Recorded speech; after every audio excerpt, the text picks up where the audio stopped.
तो next question हम लोग देखते हैं आपका जो है क्वेश्चन नंबर फर्स्ट का ई वाला पार्ट। तो क्वेश्चन आप लोग के सामने है मृदा उत्पत्ति, परिच्छेदिका और उसको प्रभावित करने वाले कारक। तो सभी डायमेंशंस को मैंने लिया हुआ है, तो इससे संबंधित कोई भी क्वेश्चन आएगा तो आंसर यही से निकलेगा। तो सबसे पहले मृदा उत्पत्ति शॉर्ट नोट्स है, परिच्छेदिका के बारे में बताना है और फिर उसको कौन कौन से कारक प्रभावित करते हैं उसका एक बेसिक एनालिसिस भी करना है। तो मृदा उत्पत्ति के बारे में यदि देखें तो सबसे पहले हम लोग एक लाइन मृदा की परिभाषा से स्टार्ट करेंगे, राइट। और उसकी उत्पत्ति जो है एक दीर्घकालिक प्रक्रिया है, मतलब हमें यहाँ पे शब्दों पे भी जो है शब्दों से भी कम करके लिखना है शब्दों को जो है, तो बहुत ज़्यादा इधर की चीज़ें ना ले करके कि मृदा का जो निर्माण है, मृदा की जो उत्पत्ति है वह एक क्या है, दीर्घकालिक प्रक्रिया है। दीर्घकाल तक किसी क्षेत्र में एक फ्लोचार्ट समझ लेंगे। जब ये चार प्रक्रियाएं एक साथ क्या होती है, सक्रिय होती है मृदा के निर्माण में, लंबे समय तक दीर्घकाल तक ये चार प्रक्रम सम्मिलित होते हैं, तब जा कर के एक पर्टिकुलर मृदा का क्या होता है, निर्माण होता है। और ये जो चारों प्रक्रम हैं इन कारकों पे क्या करते हैं आपका जो है प्रभावित करने वाले कारक में, ये चारों प्रक्रम सभी जगह समान नहीं होते हैं। इन कारकों के द्वारा क्या होते हैं, प्रभावित होते हैं कि वहाँ की जलवायु की विशेषता क्या है, अलग अलग जलवायु में सभी प्रक्रम में अंतर मिलेगा। जैविक कारक क्लाइमेट के अलावा है आपका जो है ऑर्गेनिक फैक्टर्स का मतलब जीवाश्म आदि की बात हो गई, जीव जंतु वनस्पतियों की बात हो गई, तो ये भी सभी जगह समान नहीं होते। फिर आपका मूल चट्टान है, किस चट्टानों से उस मृदा का निर्माण हो रहा है उसका प्रभाव पड़ता है। धरातली कारक का मतलब रिलीफ, उच्चावच का प्रभाव पड़ता है कि कितनी ऊंचाई है, ढाल कैसे है।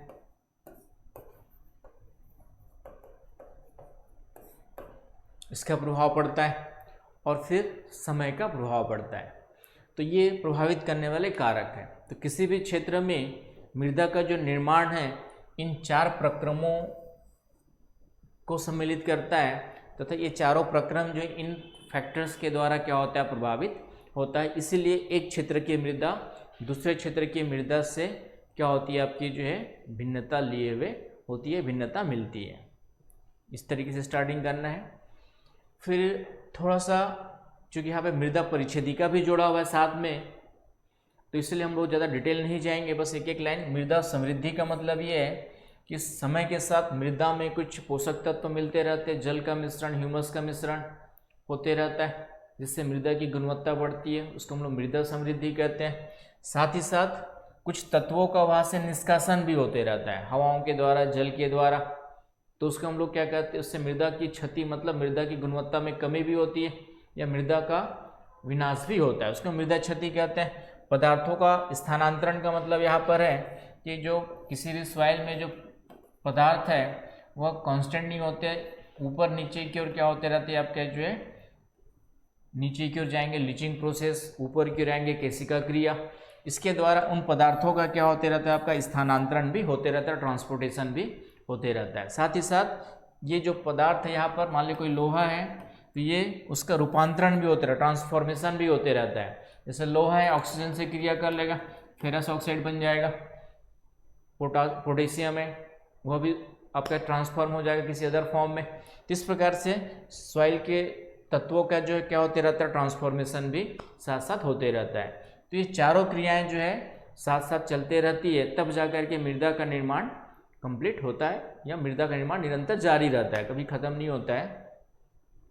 और मैंने फिर से कहा बाकी इन फैक्टर्स के कारण से जो है उनमें अंतर भी मिलता है। तो ये थोड़ा सा आपको इसको डिस्कस कर देना है फ्लो चार्ट यूज करते हुए। इस तरीके से एक डायग्राम देन एंड देयर बना देना है। मैंने कहा जितना इनोवेटिव आप लिखेंगे आंसर को, उतने ही मार्क्स आपको अच्छे आएंगे। ये तो मैंने एक डेफिनेशन के रूप, एक निश्चित अवधि तक इन सभी प्रक्रियाओं के संयुक्त रूप से क्रियाशील होने से जो है मिट्टियों की क्या होती है, उत्पत्ति और विकास की प्रक्रिया चलती है। मृदा समृद्धि बताया मैंने, मृदा क्षति बताया, इन सबको डिफाइन किया गया है आपको जो है। तो यहाँ से आप उसको पढ़ करके देख सकते हैं। आपके जो है वीडियो को पॉज करके ये मृदा समृद्धि के अंतर्गत मृदा की गुणवत्ता में जैविक तत्व, वायु, जल, ये सब का क्या होते रहता है, मिश्रण होते रहता है, जो मृदा की वृद्धि में, पदार्थों की वृद्धि में क्या होते हैं आपके जो है सहायक होते हैं। Point clear? मृदा क्षय का मतलब कुछ पदार्थों की क्षति भी होती रहती है, तो कॉमन सेंस वर्ड्स को लेकर के आपको आंसर लिखना है। बहुत ज़्यादा जरूरी नहीं कि जो लिखा है उतना ही पूरा डिटेल कवर करें। स्थानांतरण का मतलब मैंने बताया, अभी सब कॉन्सेप्ट पता होंगे तो अच्छे से लिख देना है उनको जो है। और पदार्थों का रूपांतरण भी होते रहता है, तो ये सभी प्रक्रियाएं सम्मिलित होती है इसलिए, और ये सभी प्रक्रियाएं जो इन 5 कारकों का क्या होती है, प्रतिफल होती है। तो ये सिर्फ नाम दे करके छोड़ देना है कि किसी भी क्षेत्र में मृदा का निर्माण इन 5 कारकों से क्या होता है, प्रभावित होता है, और इन्हीं कारकों से मृदा परिच्छेदिका की विशेषताएं भी प्रभावित होती है। तो मृदा परिच्छेदिका की एक परिभाषा दे देना है हमें जो यहाँ पर, तो मृदा परिच्छेदिका का मतलब मृदा का ऊपर से नीचे आधार तल तक जो लंबवत कटाव का अध्ययन है वह क्या कहलाता है, मृदा परिच्छेदिका। और गहराई के अनुसार जब अध्ययन करते हैं तो समान विशेषताओं वाली परत को हम लोग क्या कहते हैं, मृदा संस्तर कहते हैं। समान भौतिक रासायनिक विशेषताएं वाली परत को हम लोग क्या कहते हैं, मृदा संस्तर कहते हैं। और उसको एक फ्लो चार्ट के द्वारा इस तरीके से दिखा सकते हैं, organic horizon, mineral horizon, R संस्तर, आधार सेल के रूप में जो है। तो ये इसको फिर से 2 भागों में O1 O2 के रूप में इसको हम लोग ABC के रूप में डिफाइन करते हैं, ए को फिर 3 पार्ट में। तो ये आप लोग को कॉन्सेप्ट के रूप में यहाँ पे क्या होगा, थोड़ा सा पता होगा। तो ये हो गया आपका जो है मृदा परिच्छेदिका की एक परिभाषा दे करके एक फ्लो चार्ट बना देना है। इसके बारे में डिटेल देने की ज़रूरत नहीं है। आगे एक डायग्राम दिया है उसको बना देंगे विद देन एंड देयर, ये वाला इसमें से कोई भी एक डायग्राम उठा करके बना देना है।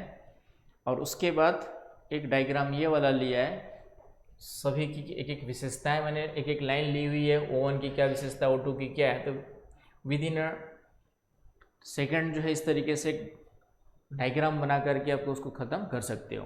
तो इस तरीके से मृदा परिच्छेदिका, मृदा की उत्पत्ति और मृदा परिच्छेदिका को भी प्रभावित करने वाले कारक आपके जो 5 फंक्शंस हैं, क्लाइमेट, जैविक कारक, मूल चट्टाने, समय और आपका उच्चावच, ये मृदा परिच्छेदिका की विशेषताओं को भी क्या करते हैं, प्रभावित करते हैं। एक आध एग्जाम्पल ले सकते हैं, जैसे जलोढ़ मृदा की बात करें, जलोढ़ मृदा का निर्माण निरंतर जारी है नदियों के द्वारा, तो नवीन मृदा होती है, इस कारण से उसमें पूरे संस्तरों का विकास नहीं होता है, कुछ संस्तर वहाँ पे क्या होते हैं, अनुपस्थित होते हैं।